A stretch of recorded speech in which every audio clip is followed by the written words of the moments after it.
Hello everybody, gimana nih kabarnya? Moga baik-baik aja ya. Nah, meskipun kuarantin gini, kita siswa-siswi SMAK Santa Maria tetap mau berkarya loh. Kali ini kita akan membahas tentang virus corona. Ayo kita mulai. Nah, kalian tahu nggak kalau tanggal 30 sampai 31 Desember 2019 di Wuhan, China telah ditemukan penyakit pneumonia yang belum diketahui penyebabnya loh. Pada 9 Januari 2020, WHO mengonfirmasi bahwa penyebab penyakit ini adalah virus corona. Orang pertama yang terkena virus corona diketahui merupakan seorang pedagang di pasar yang menjual hewan liar. Penyebaran terjadi semakin luas ke berbagai belahan dunia, termasuk Indonesia. Sayang banget ya. For your information nih, novel coronavirus 2019 termasuk virus baru, mirip dengan virus yang menyebabkan flu. Penyakitnya dikenal dengan istilah COVID-19. Virus corona berbentuk bulat dengan diameter sekitar 125 nanometer dan memiliki struktur reseptor binding domain yang sama dengan SARS-CoV. Sehingga WHO memberi nama virus ini dengan SARS-CoV-2. Ternyata COVID-19 dapat menular melalui percikan dari hidung atau mulut yang mengandung virus corona loh. Serem kan? Jika benda terkena cairan yang mengandung virus corona, virus ini bisa hidup di permukaan benda hingga 5 hari. Ketika seseorang terinfeksi virus ini, gejala akan muncul sekitar 1 hingga 14 hari. Nah, selain itu, iklim sangat berpengaruh juga dengan penyebaran virus corona loh. Berdasarkan penelitian yang ada, udara ideal untuk virus corona adalah 8-10 derajat Celcius dan kelembapan 60-90%.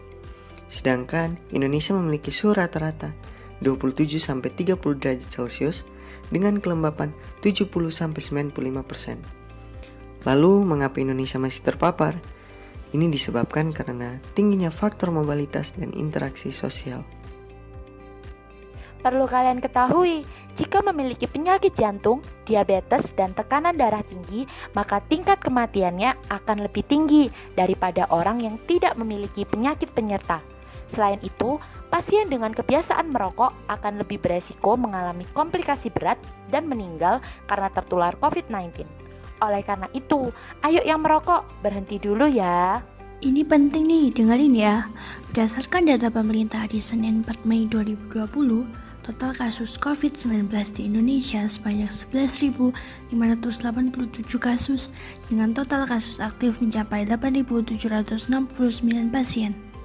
Sampai hari Selasa 5 Mei 2020, total kasus COVID-19 di Indonesia sebanyak 12.071 kasus dan total kasus aktif mencapai 9.002 pasien. Nah, dapat dilihat nih bahwa dari hari ke hari jumlah kasus aktif terus meningkat. Makanya, ayo kita bersama tetap waspada dan patuhi anjuran pemerintah ya. Tetap semangat ya kawan, karena adanya pandemi COVID-19 memberikan dampak sosial bagi kehidupan masyarakat juga loh. Seperti pembelajaran dilakukan di rumah melalui pembelajaran daring, kursus online, larangan mudik, dan pembatasan transportasi. Selain itu, para tenaga medis juga harus bekerja sangat keras karena semakin banyaknya penderita COVID-19. Namun, dengan adanya dampak sosial tersebut, pemerintah Indonesia memiliki kebijakan yang dilakukan untuk mengurangi dampak sosial tadi, yaitu dengan penerapan PSBB.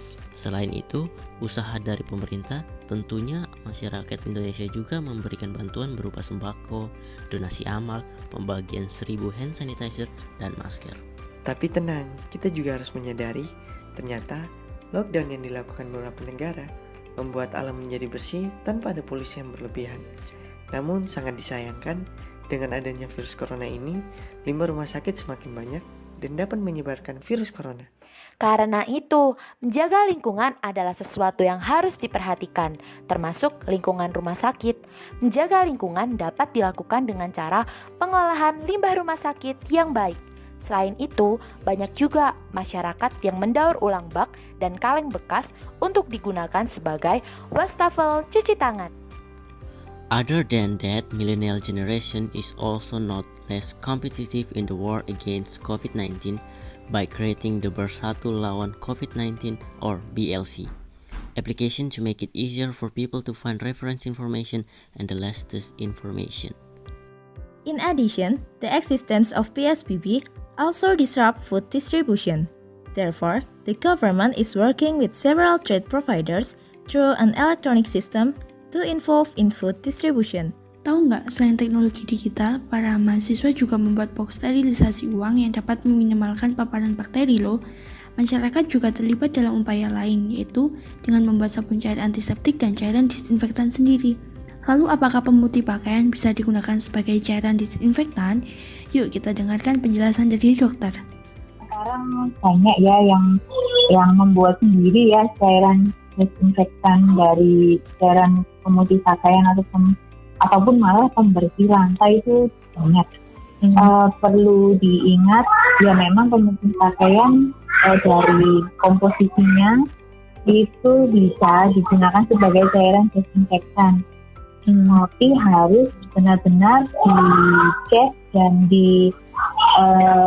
benar-benar dipatuhi komposisinya, berapa persen etanolnya, berapa persen komponen misalnya pemutihnya, itu harus betul dicek.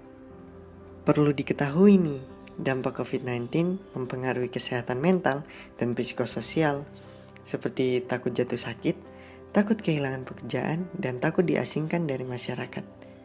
Karena itu, kita harus membiasakan gaya hidup sehat, seperti mencuci tangan minimal 20 detik, tidak menyentuh wajah, bersin sesuai etika, dan harus menggunakan masker ketika keluar rumah. Kita juga bisa olahraga ringan di rumah, seperti membersihkan rumah, senam, push up, dan sit up. Selain itu, kita sebagai umat beriman juga harus menjaga kehidupan rohani kita. Nah, apa nih yang bisa kita lakukan sebagai umat beriman di tengah pandemi virus corona ini? Langsung aja kita dengarkan pendapat dari Pendeta Johana.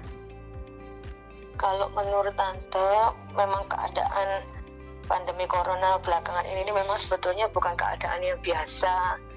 Ya mungkin seumur hidup Tante juga baru pertama kali ada keadaan seperti ini, dan memang keadaan seperti ini tidak nyaman dan tidak mengenakan buat kehidupan kita sebagai manusia. Tapi sebagai umat yang beriman kepada Tuhan, firman Tuhan kan selalu mengajarkan kita untuk selalu bersyukur dalam segala keadaan, bersyukur dalam segala perkara ya.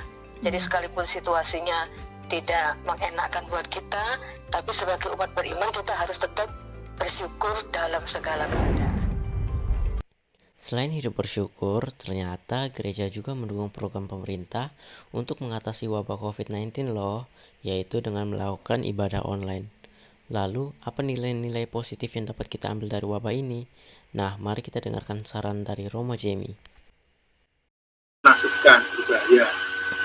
Nah, nilai positif yang bisa diambil dari wabah ini seperti yang saya katakan di awal tadi, yakni kita bisa membangun sebuah relasi yang jauh lebih dekat dalam kehidupan rohani, seperti rangkuman tadi ya.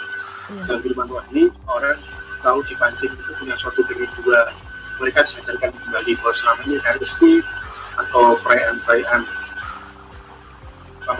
rohanian umat itu selama ini apakah sungguh menjadi sebuah kerinduan, itu mereka kemudian disampaikan bahwa ternyata memang itu adalah kerinduan dan harapan mereka.